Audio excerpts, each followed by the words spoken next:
Welcome to episode 1 of the Crooke and Candle podcast with your hosts, Jordan Jennings and Trejen.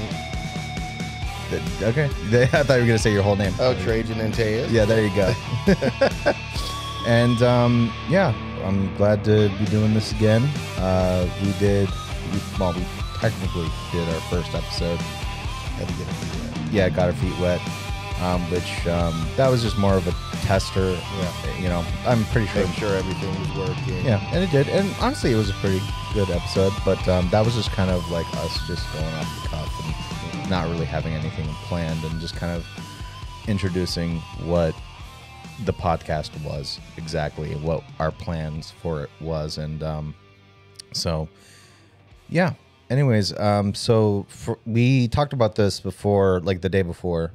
Like because we were talking about ideas of things to talk about, just to kind of, figure out what topics we wanted to touch upon. And we came across a topic, actually something I, like when I was setting up the Trello, because we have a Trello that we set up so we can just get our ideas down and schedule things and all that stuff. And one of the ideas I put down was about the myth of the lonely artist. Is it true?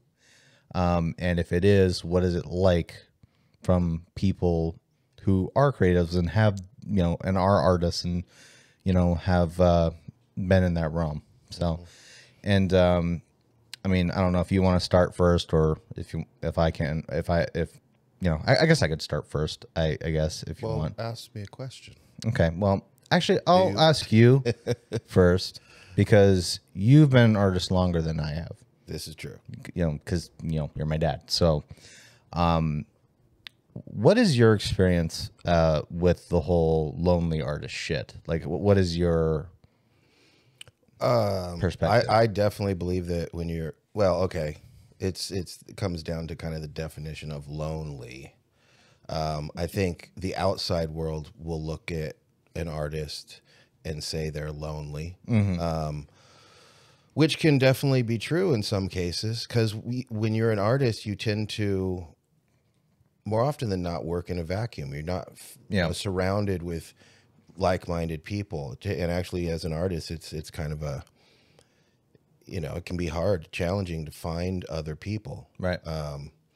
So I this is why I know we're going to end up talking about mental health around being an artist as well, because, it's when you're an artist, you're definitely more, to me anyways, this is my take, you're definitely more fringe. You're at the fringe of kind of society. You're doing things that other people don't even think about wanting to do it. Right. Like sitting there and drawing or writing poetry, or going into a room and dancing around. Right. So that's it has its upsides, because, same acting, being able to be someone else and remember lines and all that stuff, there's this upside to where people on the outside that aren't willing to do what you're doing, and they look at it as very hard, when they see you do it, they kind of champion you, like, yeah, that's awesome. That, they clap and they hoot and holler and howl and tell you you're fucking awesome. But then there's the downside of imposter syndrome, and a lot of times just really having people that are close to you, but really understanding that they don't really understand what is in your mind and in your heart when it comes to being an artist. It's a very private thing. So there's been times when I've been extremely depressed while I can relate. As an artist. I took it a lot of times as, well, that's just being an artist. And it's not. That's a myth. I don't think there's really a myth around the lonely artist, because, I think that any artist that's going to make it will turn what others will call a weakness, like you're a loner. Right. You're a loner. It's more not a myth, but more of a misconception. Yeah, yeah. Because it's like, well, no, like I think I'm kind of what you would call an extroverted introvert. Sure, I get what I have a very, very small group of people. Yeah. I don't have a bit. There will be a lot of people that might know me, but I don't. They're not my people. I keep that very, very small, and yeah, I think I can turn it on. I can be charming around people, but if you take me to a party, I'm not going to be in the middle trying to be. Yeah. You know, hey, look at me. I might be on the side cracking jokes and making people laugh. Right. You know, and I might leave without saying goodbye because I like to do the French leave or whatever they call it. The Irish goodbye. The Irish goodbye, just poof. Yeah, I've done that. That describes me to a T. I mean, it's dangerous because something could happen to you. No one will know. Just people right. Like he was there, and exactly. we never saw him again. Yeah, you know. Yeah, I definitely can relate to that because I'm definitely more of like I prefer my own space most of the time, but I do like being around people to an extent. Like if you threw, like I've had many instances where it's like, hey, you want to come to this party? So I'll be like, all right, I'll try and go there, and then I go in for like a few minutes or like for a few seconds. And it's like a bunch, like a wave of like a tuna can of or a can of sardines filled a room of people. You know, like that's kind of what I liken it to when you just go into a room and it's just packed with people. Like you feel like a sardine in a can, and I just hate that shit. I don't like that at all. Like I don't mind being social, but it's just like I like being around a few people. Yeah. Not a lot of people. Smaller, more intimate gathering. Yeah, exactly. That's more my thing. Like I'm definitely the same. I like it. I've went to see, and again, I go. A lot of times it deals with. It depends on my mental state, right? Too, and actually, that's what I was going to say. You know, I think people focus on the wrong thing. They'll focus on the idea of the lonely artist, let's say, and the myths that I got to point out are things that I believed at one time. And you know this because you're my son. You've seen me in relationships. And I always kind of tended to attract. We had my own energy and the other person's energy we would attract. And it was always this up and down, toxic, kind of relationship. It would be filled with love, but it would be bad at the same time. And I would say to myself, well, I'm an artist. Like artists go through, tumultuous relationships. There's so many stories, and it's true. There are. And I think there's something in that where when you're an artist, you can have preconceived notions of what it is, what being an artist is.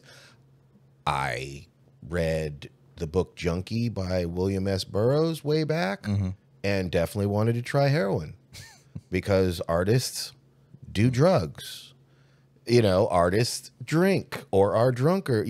I almost tried to fit into stereotypes of what an artist is supposed to be so that I could feel like I was an artist. Why I needed to feel like it, I don't know, because I actually produce art. Right. But I had to feel like I was an artist. So, or that you have to be poor and you have to totally struggle. These are myths. Yeah.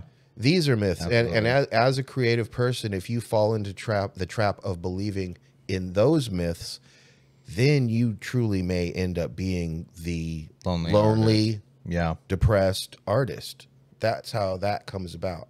Yeah, I feel my perception of people that kind of fit within that stereotype of like the lonely artist who's poor, who's on the street, barely making any money, like just making a painting or whatever.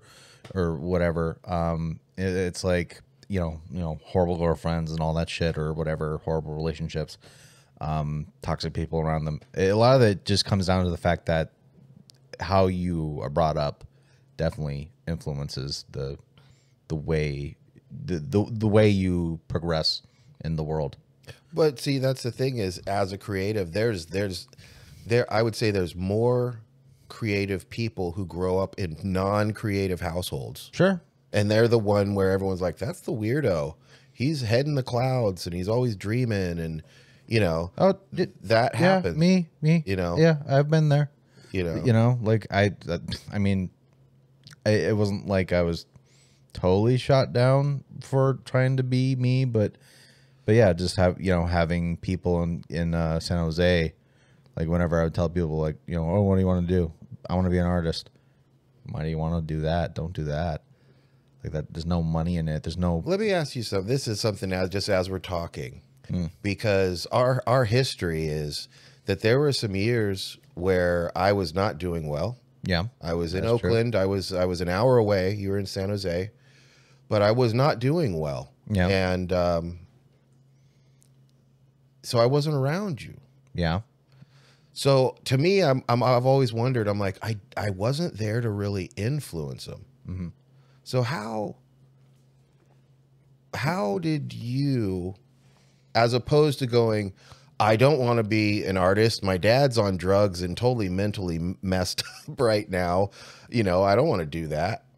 How did you end up coming to find solace in creativity and dreaming and gaming? And well, to be fair, I've never had the mindset of I don't want to be an artist. That's not really how I thought at first. I've the idea of art was not something I was averse to. It's just, when I was younger, I was more singular minded and wanted a certain type of thing, like growing up, like video games. Like that was one of the things that I was interested in growing up. Like first console was a Sega Genesis, playing Sonic the Hedgehog and all that shit. And then, but eventually like the anime manga style of anime, like I said in episode 0, that was like a huge turning point for me. And to be honest, I don't know exactly was it okay, just like, because I know you've talked about your gaming was a way to kind of escape things. I think when did art, like drawing, become kind of that? Or was it that? Or was it something different? Well, I mean, yeah, really, when it comes down to it, art was an escape for me. That was, it started off just me drawing stick figures and shit, like most people start off doing. They stick figure, stick fights, shit like that. Yeah. And it's just, and I didn't think of anything of it at the time. I was just being a kid, like in school. I hated school, and of course with the whole, just being raised by a single mom and all that shit and kind of this dysfunction and all that stuff. It's like I wasn't happy at home. So it's like. So what you're saying is you looked around you got to hit the button. The button? Yeah. You looked around you at all the people. Why is everyone so fucking stupid? Yeah, basically. That was basically, yeah, I hated going to school. And I just felt weird. I definitely felt weird as a kid because like I just remember like having like little memories of like going to school, and I never really, or just seeing I'm sorry, hold on, let's back that up. Rewind. Like just little memories, like seeing kids being picked up by their parents, mom and dad. And I didn't really have that. I just felt awkward. So I didn't really feel normal growing up and didn't really, it's hard to explain a lot. But a lot of kids go through that. Yeah, a lot of kids turn into artists. Sure, that's true. But in the end, it's like I guess what just got me into art was just, it was a way to kind of get things off my chest. But when I first started doing art, I never really thought of it as a way to make money. There was a point where I thought maybe I could because there was other people that were doing it. But then I would tell people about it, like my mom, which by the way, hi mom, I'm not talking shit about you. I love you so much. this is just how it was. And just, you know, telling people around me what I wanted and just being shot down. And that happens because it is such a different idea of life. Well, yeah, it's not normal. It's a very, that's not most. It's a minority. Most people growing up, they're taught, especially like in a healthy household, they're taught you should go to college and you should get a degree in engineering or something like that, or computer science, play it safe. Yeah, exactly. Like do the safe thing. And me, I was not thinking about that. But when I was constantly being shot down, you know, from my dream, you know, I just, you know, there was a point later on in my life where it's like I was just working, you know, in Home Depot and doing food jobs and all this other stuff, and I just felt miserable. Like I didn't feel like I belonged in that area, and I knew every time I did anything creative. In fact, kind of going back, like you know, by the time I was starting to work, or not even working, but like when I was in high school, YouTube became a thing, and we talked about this a little bit already with episode 0. But so I'm not going to go over everything. But like I remember just seeing YouTube. Like I remember being introduced to YouTube. You know, like someone like I think I was like watching Naruto at the time, or like whatever anime was popular at the time. And YouTube was starting to become a thing, and my friends would be like, "Dude, there's this website where you could like watch free anime or some shit." Yeah. But it was like shitty 240p, fucking like 3-minute clips of like Naruto, and it was like multi-part parts of an episode. Like, so to watch a whole episode, it'd be like 1 out of 10 videos, right? Because it's like each piece was like 10 minutes or some shit, right? Yep. I remember that. You know, so because it's like, yeah, that was you motherfuckers who watch YouTube now. You get to watch videos that are like an hour long, or streams that are like 8 hours long or whatever if you want to. But it's like back then it was 10 minutes or nothing. That was it. Yep. That's all you fucking could do. And that was 2006. Yeah. It was 15 years. Yeah, it was a long time ago. Now going back to when I actually wanted to correct the record, because I thought it was 2006 when I started. It was not. It was 2007. Okay. So, but that was still around that time period. Like that's OG period. That was so, you know, okay, you're right. So I knew it was around 2006, 2007, but because I remember I was living with Diane, and I had moved out of my first Studio Absent. In 2006 was when I left that place. Yeah. So, and I was living with her, and she was the one that said, "Oh, Jordan's a YouTuber." Yeah. And I was like, "What the hell's that?" What the hell? Yeah, it was a new thing, and I don't know what. Well, actually, no, I do. I just don't remember all the details, but like I remember the first thing I started to do was because when I first learned about YouTube, I was just flabbergasted by it. The idea of like people making their own videos and putting it on the internet. I was just like, what the hell? That's so weird, but cool. That's also, you know, really cool thing. It just attracted me just off the idea of it, you know, because it was so brand new. It's funny to look back on it, because it's like now it's just like a duh thing. Like you have stuff like TikTok where it's like super easy to just use your phone and make a quick like 1-minute video, you know, of people doing stupid shit, and you go viral. But it's like back then, it's like it was not that at all. It's like you had to be very creative. I remember being in, I want to say it had to be 2010, 2011, and there were smartphones. Yeah. Apple had a phone, but I had a dumb phone. Yeah. Well, that was still 3G. That was still a time period where you could still get away with like a simple cell phone with like buttons on it. Yeah, like that's what I had. Yeah, like a BlackBerry or some shit. Yeah, like a Nokia or something. Yeah, or no, yeah. That it's funny. Like I remember that shit. Like the old green LED. Yeah. Fucking Nokia phones. Trying to get onto the web. Yeah, and you text and to text shit, you had to fucking like one was ABC. Yeah, exactly. You had to use the individual number buttons and click through them. Yeah. Oh, it was so terrible. Yep. So fucking awful. I have a question. What, as you've become a creative, what have you thought in terms of myths of the lonely artist.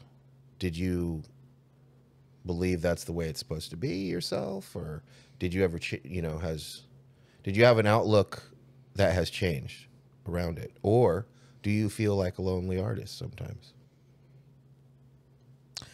Well, that's a good question. Not sure if I can answer it in the best way. I mean, I guess if anything, like as far as the whole, because I guess I don't necessarily look at it as a lonely artist thing. It's just that's who I am as a person. I'm a very introverted person. I'm much more better about talking to people now, because I guess to rewind, like there was when he's on the microphone or in front of a camera, he's good. Yeah, like there's a lot. I know there's a lot of people when they watch my videos or like say my anime whole videos, like those are scripted. Yeah, you know, but like I come across a certain way when I'm delivering my lines and all that stuff, or even when I do a video just talking about a subject, like I come across more confident. Yeah, you know, or I come across like I have this sort of charisma about me.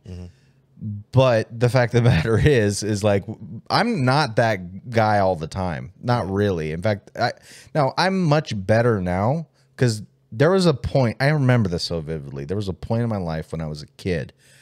I remember back when we were seeing you in Oakland, me and Julian. Julian's my brother, by the way. You would like you gave us like a few bucks to go to McDonald's or some shit, and I was so shy. But Julian was younger, so you gave me the money. It's like, go to McDonald's and get yourself like a cheeseburger or something. And so we went alone. Yeah, and I never really did shit like that, because my mom would always do it for me, and I was super shy. Yeah, and I just remember like going up to the counter to buy a cheeseburger was a fucking ordeal. Like it was like this, like, yeah, it just like, can I, like, that's what it was like. It was a car crash in slow motion, and it felt horrible, but eventually I got over that.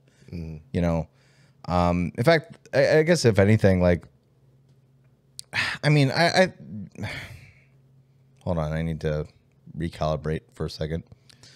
Well, I was just gonna say that this is an interesting thing when it comes to creatives of all type, that they have there's a certain public persona. Yeah.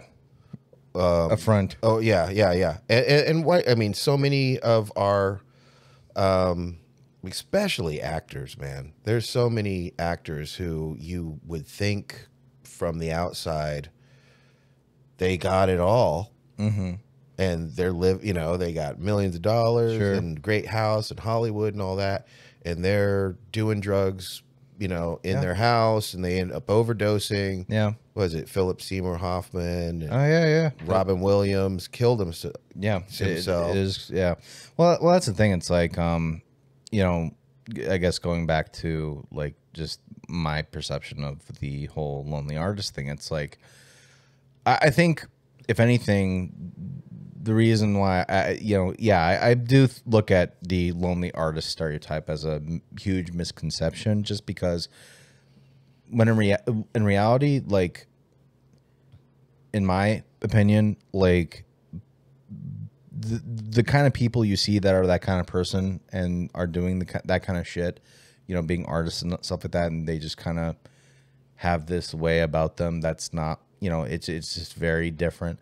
It's like most people, like, especially just speaking for myself, it's like growing up, I didn't have the hardest upbringing. I wasn't like abused in like the worst ways imaginable or anything like that. But, growing up in a single mom household and, having dysfunction and, just like apparently I was on Ritalin, which I don't remember. you know, which like I didn't even know about that until you fucking told me. And like really thinking about it, I'm like, oh yeah, there was a good period of my time. And I didn't know this, but actually when you told me that, I actually looked up like, how does Ritalin affect kids? Apparently, if you give Ritalin to kids, there's a good amount of kids that will have short-term memory loss. So there's a bunch of time that you kind of just don't Yeah, it's like remember. there are moments that I have a fuzzy memory on, but I don't remember it clearly at all. Yeah, you were being drugged. Yeah, and it's like, you know, even like stuff like mom thought I was autistic. I don't think that now.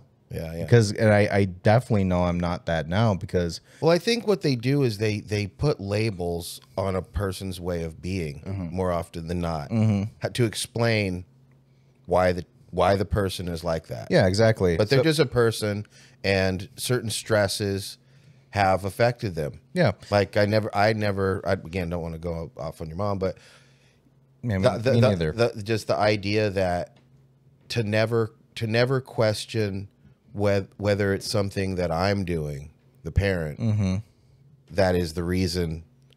And you know, actually, growing up in the '80s, one of the great rock and roll songs of the time was institutionalized by Suicidal Tendencies. Oh, okay. And that was a song that so many kids related to.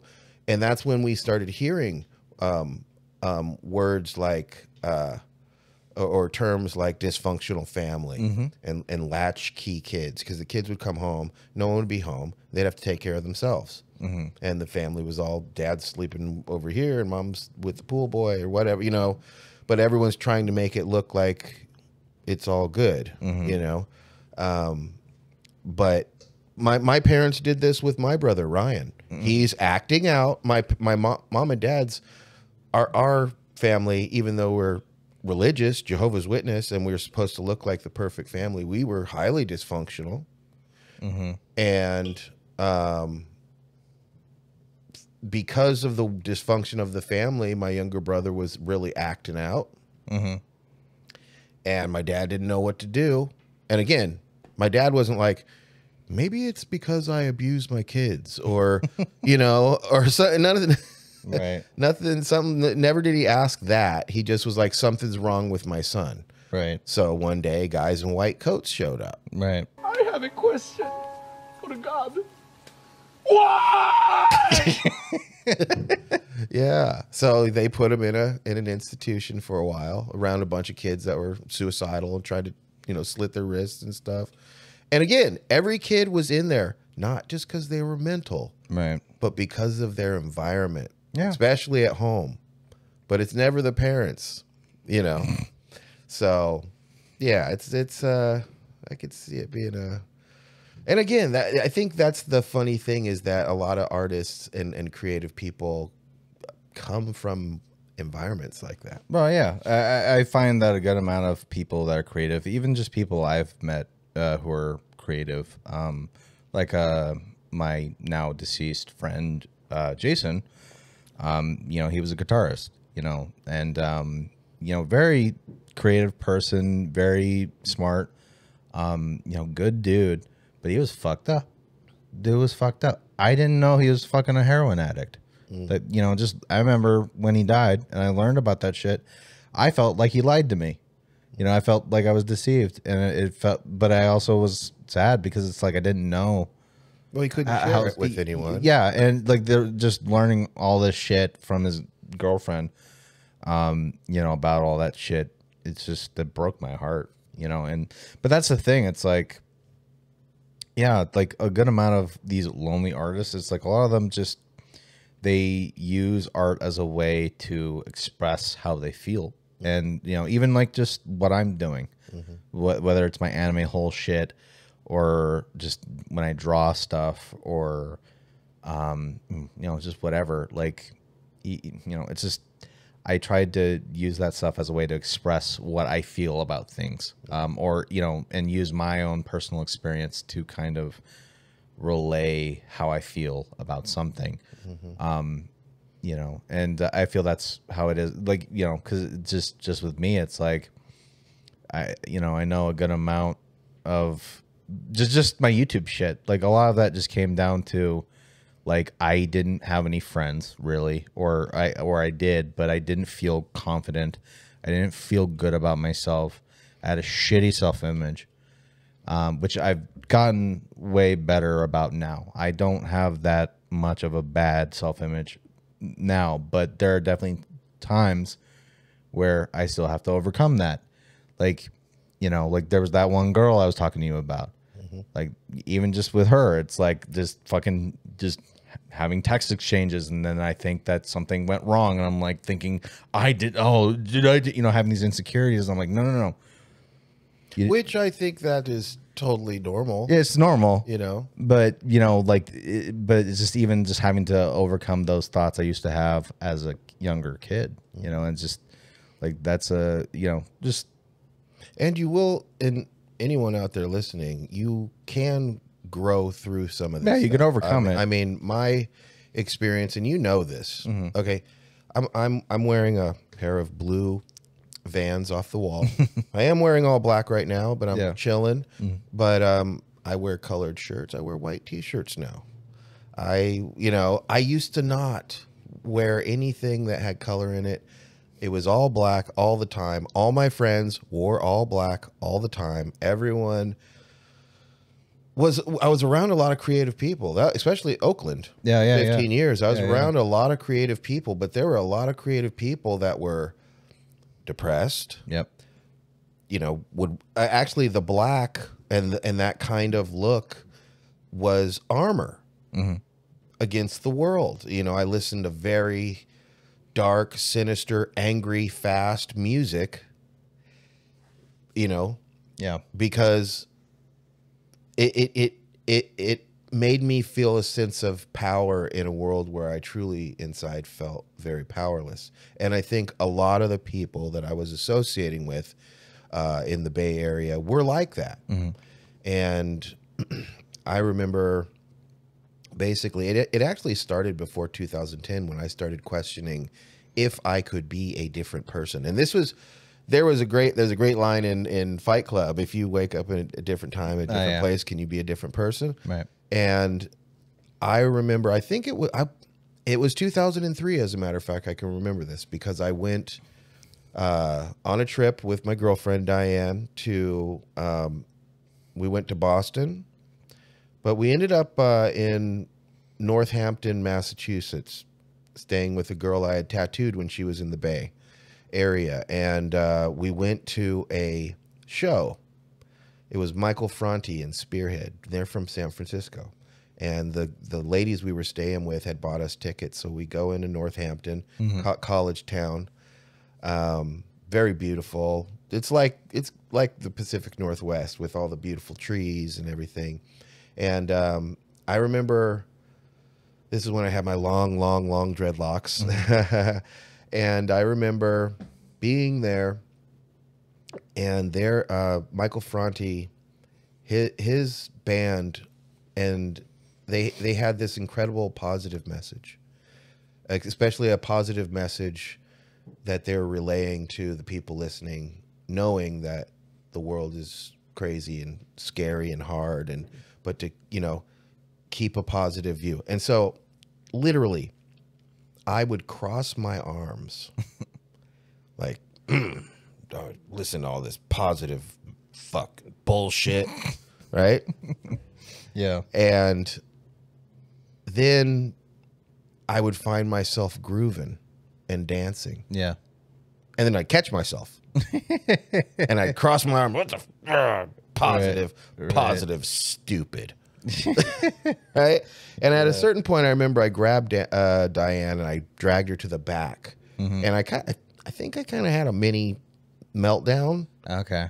Like a mental kind of break. Because I remember just kind of asking her. I was trying to work out the idea of being raised a certain way, and because of the things that affect you as you're growing, it starts molding you into this person. Yeah. Do you have to be that person? Or can you change into a different person? And I remember when I finally got to that question, she said, "Oh my God, I love you." Because I was going through the really hard time in my, because I felt like the things that I went through, were a part of my identity that I had to carry around with me all the time.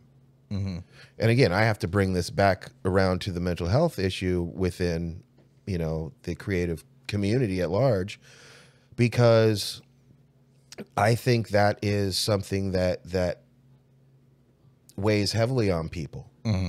They feel that they are, again, especially if you're some sort of celebrity, how do you change? How do you get to a point where, unless you're like doing a ton of drugs and everyone knows, kind of like Gucci Mane or something like that, and you're fat and out of shape and like doing criminal shit, and while you're trying to be a rapper, perfect example of this, and he ended up doing all this time and came out a completely different person. Yeah. You know, but normally people can't do that. They feel like they're stuck and they're going to have to live out this existence, you know, and they can't be different. And that's definitely something that's going to weigh heavy on anyone and make them depressed. Oh, sure. Yeah. That's the thing though. Like that's a barrier that you can overcome. It's just something that you have to make the choice to do. And it's a really hard choice.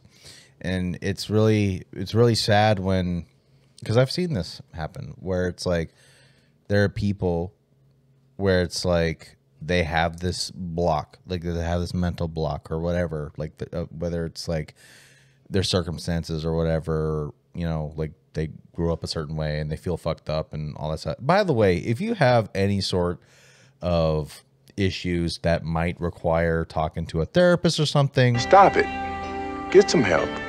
Seriously, like go talk to somebody if you need to. We'll even post a number. Yeah, like a hotline or something like that in the description. So because you know, mental health is super important to take care of. Definitely why we're talking a little bit about. I think even that's why I wanted to talk about when we were talking about the idea of the lonely artist and is this a myth or whatever. I knew, I'm like, well, we're gonna have to talk about mental health because the idea of being lonely is, for example, and this is a great topic for right now because we've all been on the journey of a pandemic happening and our world shutting down for almost a year. Like I remember just reading the stories of like people who were very social creatures who would go out and do, you know, live in the world. Then the lockdowns happened because of the flu, the you know, the COVID and all that shit. And I was going to make a joke, but I decided not to. I'm trying to be professional. He's trying here, to be good, you know. So, but yeah, it's like just seeing certain articles of like people who were just these social butterflies being told to live in their homes and they can't go out really. Yeah, those people got suicidal. They got depressed. Like there was a bunch of people who were in marriages that all of a sudden their marriage went to shit. You know, just a bunch. You know, it changed a lot of people in negative ways. You know, now me, it's like I've kind of been on my own for a long time. So and you enjoy your solitude. And I like being in. Now, to not get twisted, like I do get lonely to the point where I do want to be around people. Although I am fortunate that I do live with someone else that happens to be my dad. So I think that also helps. But you know, it's like I was more fortunate, I guess, to be able to deal with that better than most people. Whereas most people, they're very social creatures. And they can't handle it. Just goes to show like we need people in our lives. And like it, in fact, absolutely. Especially when it comes to mental health, I think one of the biggest, like if you're like, because even just going back to me and my upbringing, it's like my self-image and all that. Like nowadays, it's like I go to the gym and I've lost a good amount of weight. Like since I started going to the gym and eating better and all that stuff, like I lost over. Like I used to weigh like almost halfway to 300 pounds. Now I'm like about under 230. And it's like, you lost 20 pounds. I feel much better about myself now. Whereas when I was a kid, it's like, I had this perception of myself, this self-image and it was a mental thing. It was a very mental thing that it was hard to overcome because I was way more fatter, you know, or I was just generally unhealthy. You know, I wasn't really, you know, encouraged to really go like to do wrestling or anything like that in school or you know, or jog or anything like that. It's soft J. You know, I didn't, you know, I just didn't have the right influences around me. And then on top of that, it's just being in school. It's just, I didn't feel good about myself. Like people would pick on me and, you know, most of the girls didn't really like me, you know, and that shit weighed on my mind and it made me feel bad.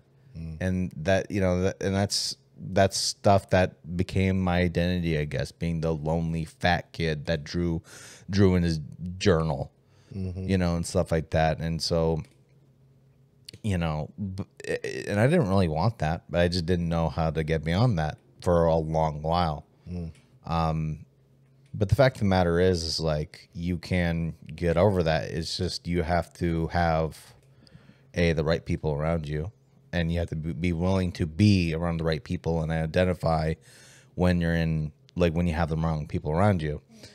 Because, like, yeah, like, I think definitely a good thing to change, like, how you feel about yourself is being around the right people for sure. Because if you're around, because, like, I remember, like, just when I was in Portland, like, most of my friends out there were just people like me, where it's like they were depressed, or they just had these fucked up things about them that made them feel bad, or they did drugs or whatever, and it was just not good.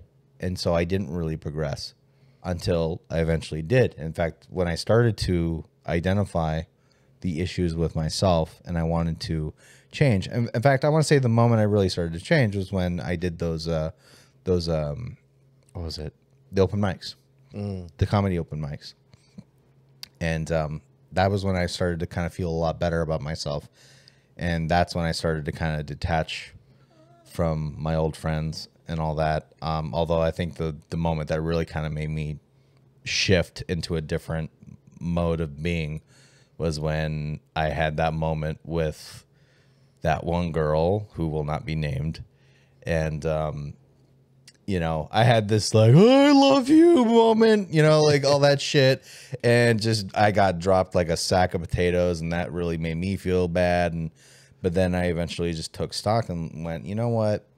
I didn't know what the hell I was doing. I didn't know what I was doing. I didn't fucking know shit. So then I was looking for answers to change myself. And really it came down to the simplest shit. Go to the gym. Hey, you're overweight and you want to lose weight, eat better. You know, and not just when I say eat better, I mean like look at foods that are less calorie dense and not full of fats and sugars and all that stuff. Like, you know, go into the gym, lift weights. You don't even need to lift a lot of weight. Just, you know, do, 30 minutes to an hour of workout. Lift heavy. You know, do you lift? Or go home. Do you lift, bro? Do you lift? Hold on. I need to. Where was it? What are you doing? I'm looking for that one thing. I'm sorry. This is. I'm a genetic freak, and I'm not normal. Yeah, Big muscles. Anyways, back to what I was saying. It's like I started feeling better just when I just started to like identify the things that were, like even just like with simple things like, me having a hard time like talking to people or even talking to girls. Mm-hmm. It's like it came down to my mentality and my self-image. Like just even like talking to girls, like I used to have such a fucking hard time with that shit. And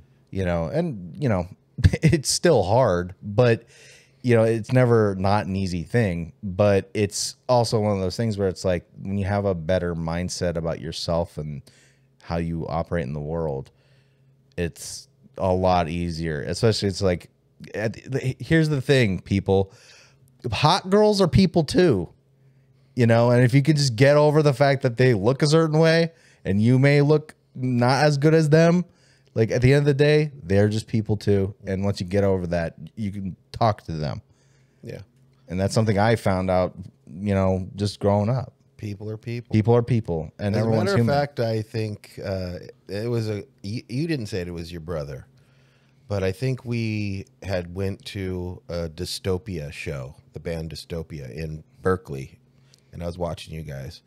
And afterwards, we went to the after party at Dino's place. Okay. Uncle Dino. Dino Samisi. And I'm kind of pointing out to you guys, oh, that's Matt Pike. He's a total rock star. And, you know, that's Billy Anderson. He's a recording engineer. And that's, you know, and I'm pointing out these people that are in these bands, these big Bay Area bands. And Julian, your brother, turned to me at a certain point and said, kind of tugged on me. And I looked, I said, what? What is it? He's like, all the rock stars? And I'm like, yeah, what about them? He's like, they're just people.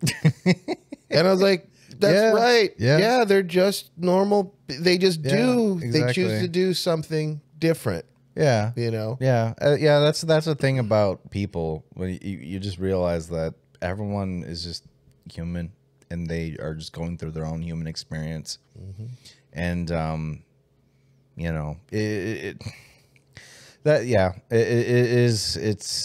you know,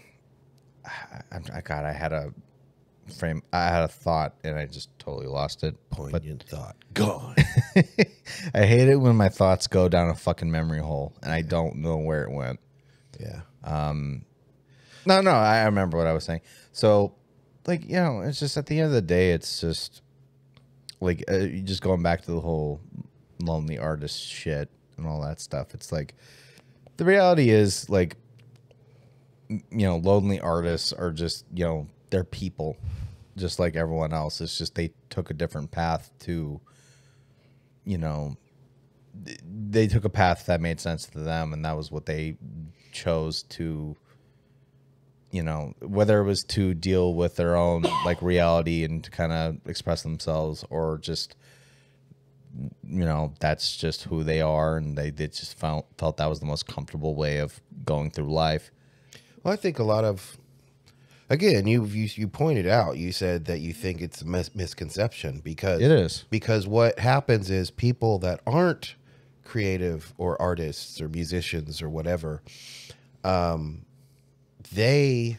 kind of like a person that has no tattoos. And then they see a person that's heavily tattooed and they're like, oh my God.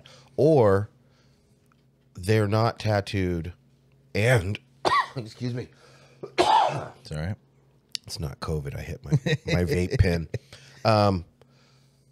Or what happens is, and this happens a lot because I tattoo people. I've been doing it for 20 years. And, you know, I'll get people in that are getting their first tattoo. And a lot of times what happens is once the person that doesn't want tattoos finds out that you're going to get one or you just got one, they have a problem with it.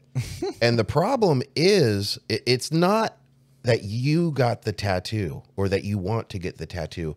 It's that the critical person, they know that if they got a tattoo, they would not feel comfortable about it. Because what would everyone say about them? Right. And so that's why they deride it. So it's kind of like the same with, you know, the creative persona versus the kind of normal person persona. Sure. Why would you want to do that? Because they couldn't imagine doing it. And as a matter of fact, they wouldn't even take the time to try to imagine living as an artist or being a working musician. So basically, and this is the goal of any kind of creative endeavor, is to pay your bills with it. Exactly. You should be able to pay your bills. You should be able to buy a car. You should be able to go on a vacation. And to me, a successful artist is someone who has taken, you know, their artistry and their passion and turned it into something where it is their job. Right. And which isn't bad, because a lot of the things that I do, I don't feel like I'm working. The only time I ever feel like I'm working is if I have a client that it's kind of hard to deal with, or they're nitpicky, or they can't understand something about tattoo, say. Right. And that's when it feels like work. But for the most part, anything that I'm doing that's creative, it's something that I enjoy, and I find it challenging because I think for me, when I'm being artistic, I don't want to do something that's easy. I always want to kind of do something that's challenging to me. Sure. And so, you know, that as long as I'm able to do that, I'm a happy camper. And that's why I think, you know, if you're buying into, if you're a creative person, if you're buying into certain myths that you're supposed to be broke or on drugs or drunk or in crazy relationships, or that if you actually start really making money at it, you're a sellout. Right. If you let yourself fall into those traps of believing in that, you will become depressed, and you will start messing with the chemicals in your brain by using other chemicals, Right. and you're going to be unbalanced. I went to rehab in 2010, and I spent 2 weeks in a mental hospital. Right. And it was because I was trying to get off of opiates, and I was so deeply depressed and so just in a very bad place that once the drugs were taken away and I'm cleaning up, now my brain chemistry is just so out of whack. You know, Yep. I'm hearing voices and getting paranoid and all that, you know. And so I ended up spending 2 weeks in a mental place. Yeah. But I had fallen into that trap of what it is to be an artist. And what I thought being an artist is to be self-destructive and crazy and have crazy relationships. And now I do not prescribe to that viewpoint. It's not. You know, I had an unhealthy outlook with the idea of living as creative, and I'm glad I survived it.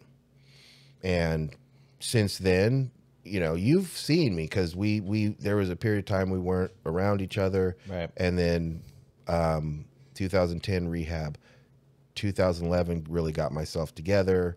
2012 I moved into my second studio over by Oakland High School, Right. and that's when we start seeing each other again. Yeah. So since then, you know, I've been on this trip of healing. Oh God, the dogs. Got the dog up on the seat. But yeah, that's kind of been my own journey was someone that, you know, didn't want to, because again, I would say if you are depressed, if you're going through it, seek help. Yeah. It's important. You can't do it by yourself, you know. Everybody needs somebody. Yeah. And there's resources out there for you, you know, and you can get a handle on what's going on in your head, and you can change your life. You know, you can. I'm living proof of that. You know, that's why this is important to me. That's why we have these conversations. That's why we created Crooke and Candle. Yep. Is Exactly. to, you know, discuss the you know, the artist, the entrepreneur, the creative, and their journey to a healthy life and, you know, a positive, you know, life. And I have to give back, because there were people that actually saved my life through this whole journey. And so this is all a part of giving back to, you know, from me. Is I want other people to know that, yeah, I've been where you're at. And, you know, it is possible to be different and change. Takes work. Yeah. Takes a lot of work, and it takes some time. I want to say it took at least, after about 40 years of, you know, life, to change my worldview and the way I looked at things, and to be more positive and all that. It was a definite 10-year journey. Part of the journey was moving to Portland. Although I'd say the big problem with that was I kind of got sucked into, because I literally kind of left a lot of the... All right, Kali, get off. I left a lot of the people when I was in Oakland, when I decided I needed to change. I kind of left those people because I needed, you know, positive people around me. And when I moved to Portland, seeking that, I ended up hanging out with a lot of the same type of people that I did when I was in Oakland. So I didn't really have a good experience in Portland, but I continued to believe, you know, in a bigger picture for myself, and eventually an opportunity to move to Seattle came. And I came up, you followed me. We lived in this place called the Dollhouse on the Ave. In That's the a story on its own. Yeah, the University District. We're going to actually talk about the Dollhouse and the woman who owned it and how we ended up there. Dude, that's an episode in and of itself. Yep. For sure. And even then, you know, I had my own apartment. You were with your brother, and then he moved out. Then I moved in with you. Yeah. So you could handle the rent. But the idea was to move out, and then COVID happened. Yeah, dude. Yeah. And we had to stay in that place for another year. Yeah, and it was not good. And kept the faith, had plans, had kind of timelines, and made it happen to where we ended up moving to Ballard. I'm working in Ballard. Things opened up. You're working in Ballard. Yep. You know, so everything's really convenient. We're right now we're in our apartment recording this, but one of the big plans is hopefully very soon. I'm looking forward to the next year to actually make this happen, to actually have a physical studio where we'll be recording this. We can do product shots and product videos there. We can actually have meetings with clients for our production company, Third Gen Media, and continue to you know, really make business happen in the world of digital media with us. But yeah, having a studio of our own. Yeah. I am so pumped about that. Oh yeah. And that would be the next step for sure. Yeah. And we're taking the steps to get to where we need to be. And a part of that happening, and I want to say this because of the fact that, you know, social distancing and not being able to go to a show or see music and all that stuff. At the same time, working on having our business, Third Gen Media, work, there's been a lot of education that I had to take, and you know, sometimes it's been overwhelming, and sometimes I've dropped my insecurities on you, like, because I don't have anyone else. I don't have anyone else. Like, the amount of time that I was in Seattle before COVID happened was not long enough. I didn't meet any friends. I made like a couple, like Amber. Amber Graff, she's hella cool, and I finally just recently kind of made a couple of friends. But I didn't have enough time to really make friends before COVID happened, and then it was a year, you know, well, 6 months at least, because I think we were locked down from March, and I think in July they opened back. I was able to tattoo again, but that situation was so bad when I went back to that shop, I just quit.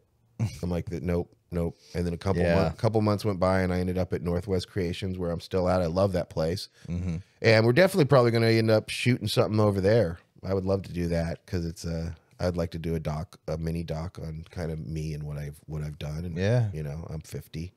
I've done a lot of art, and I've seen a lot of things, and had a couple drinks, and you know, but yeah, basically, you have been the person closest to me to witness my own life change. Yeah. And again, eventually it was 2019 where I came up with the idea for Third Gen Media, and I asked you, you know, what do you think about a production company? And you would be head of post-production. You do the editing and da-da-da. And you were like, what? But then you thought about it, you're like, you're right. Yeah. And I'm like, I will figure out how to get the funding. We just got to put a plan together. Spent some time working out a business plan, approached, what's it called? An angel investor, got some money. So we got all that stuff to do this business, but then again, COVID happened. Yeah. So now we're relaunching, You know, thank you to my mom for being the angel investor, your grandma. Yep. And I know she's been great because she hasn't been like, where's my money at? She's actually been cool about it. And, you know, I always want her to know that we definitely, the money that we got has been put into good purpose so that me and you can actually have a great business as far as something that's creative and something that we believe in. And, you know, we put in our own money, like you put in money for a lot of this stuff and all this, you know, so we've been investing. We've been doing the positive work so that as time is going to go by, you know, COVID's here, but things are opening back up. People are trying to be safe. I'm glad I don't live in like Florida or Texas or anything like that, because the people in Pacific Northwest, they're not tripping about, oh, they're trying to take my liberty away because they have to wear a mask. No one's like that. Everyone's pretty chill about it, and everyone kind of wears their masks and don't complain. So I know that eventually I'll continue to grow a group of good people around me. You will too. You know, putting down roots and stuff like that until hopefully one day we can move this whole sideshow to Europe, because that is the big plan. Yeah, but we won't be no lonely artists. No, for long. No, that's not the plan. Like, we need to get ourselves out there and, you know, get people to know who we are. Yeah. You know, because otherwise we don't have a fucking business. Yeah, yeah. So well, it's hard. It's hard. It takes a lot of work. It takes a lot of planning. You know, it takes a lot of grit. You know, like for me, my biggest thing is getting clients, because I have to be a salesperson. Now, I've been a salesperson in a long time ago. You know, back in my 20s, so I know how to do it. But I'd love to be able to hire someone that was the salesperson. Oh, sure. And I can just, you know, work on the business. But that'll come with due time. Yeah, it'll come. That's the whole point of all this. Even if you're going through a period of time where you're lonely, it's going to change. You can make it change. It's not permanent. You know, make sure you're taking care of yourself. Make sure you're taking care of your mental health. You know, reach out to, even if you got, you know, some people that aren't in the same town that you're in, or different city, different, you know, country, even different state. Yeah. Reach out, just say hi to people, have some interactions with people. We need it. Right. Exactly. It's if you have, I guess to just kind of start to close this episode out, because we've been going over this for an hour. You know, if you're alone, or if you don't feel like you have anybody, the fact of the matter is there are people out there to help you. There are, whether it's family, whether it's friends or whatever, there are people out there for you. If you don't have any friends or whatever, there are definitely services that would be willing to help you out. Therapists, counselors, hotlines, which, by the way, we will definitely put some hotlines down below in the description of this, whether it's the video of a podcast or whether it's the audio podcast, which I guess, to kind of wrap this up, our podcast is on Spotify, it is on Stitcher, and is on Apple Podcasts currently. So that's where you can get all the shit. And then we're also going to have Instagram and Twitter and all that to, advertise the shit, and Facebook as well. But besides all that, just in all seriousness, if you're feeling depressed or whatever, we're going to put some hotlines down below for like a depression hotline and a suicide hotline and stuff like that. Just because, your life is precious, and, just there are people out there to help you. So don't think you're alone. Yeah. As a matter of fact, like you're saying, as we're closing down, this podcast is for you. This is kind of a little bit of a heavy one. And we definitely always want to try and keep it positive, and this is positive. It's just heavy. Yeah. But the fact of the matter is, if you're listening, thank you for listening. If again, like you were saying, if you're feeling the blues, you got to do a little work and reach out. And it's for your help. The only way you improve is if you choose to improve. Yeah. That is your choice. So we're here for you. We love you guys. and we want you to live a wonderful, prosperous, artistic life. And that's why we have this podcast, Crooke and Candle. So thank you. With that said, this has been the first episode of Crooke and Candle. We hope to have you guys on the next episode. We don't know necessarily what it's going to be about, but we'll figure it out. And this will drop on Monday. This will drop on Monday. Our schedule as far as when an episode comes out, the audio podcast at the very least will come out on every Monday. As far as the whole video version of this podcast, we're still working. We need to figure that one out.